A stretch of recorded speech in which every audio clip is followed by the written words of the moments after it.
You've been a vegan for years. What would you say is the number one reason you became vegan? When I was 11, and it started because of an emotional decision. I was petting a calf at a truck stop, and I asked the truck driver what the calf's name was, and he said, "Veal tomorrow morning at 7."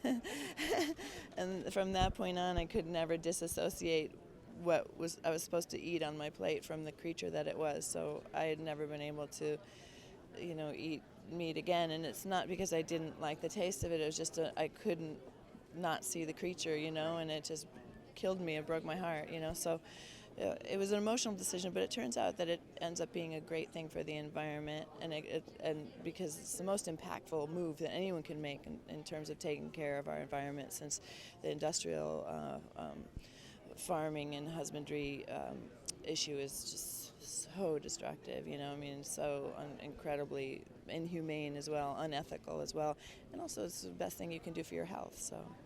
So I heard you have 2 biodiesel cars, is that right? I have two biofuel cars, one that runs on 100% alcohol and one that runs on 100% veggie oil, waste veggie oil, yeah. Have you heard about this new algae butanol? You can make both alcohol and oil fuel both out of algae. So algae has a lot of potential. It still hasn't really come into its own yet, but it does have a lot of potential. So in terms of your DH Love Life, are you hoping to get that on television, or are you hoping to do more with that? Originally that's what I had planned for it before I started it as a website, but then I decided to make it a website because I figured it was more accessible to everybody. Are there any issues right now that you're looking at covering on DH Love Life that you haven't covered thus far? Next week tomorrow I'm going up to speak at Chico State, and while I'm up there I'm going to go visit the first biomass-powered brewery, and then I'm also going to go visit the first biodynamic vineyard that ever existed. Actually, I think the biomass brewery is the only one in the country as well. What are some of the quirkiest things that you think that you do that are green that other people might not do or aren't doing currently? I think that what I do is pretty much common sense, but people go, "Wait a minute, you hang your laundry to dry?" Yeah, I live on a farm, so Okay.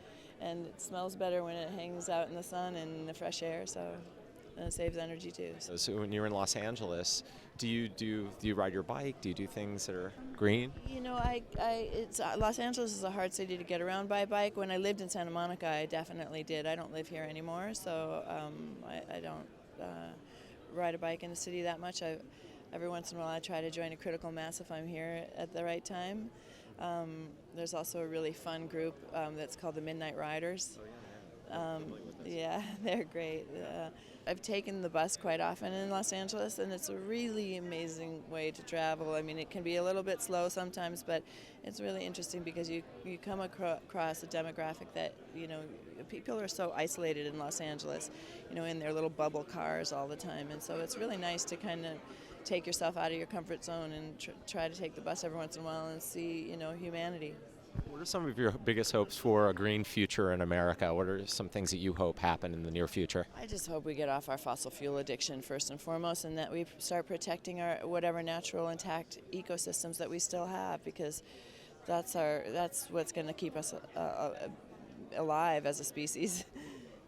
I commend you on your efforts with EMA and all the stuff that you're doing with DH Love Life as well. Thank you. Bye-bye.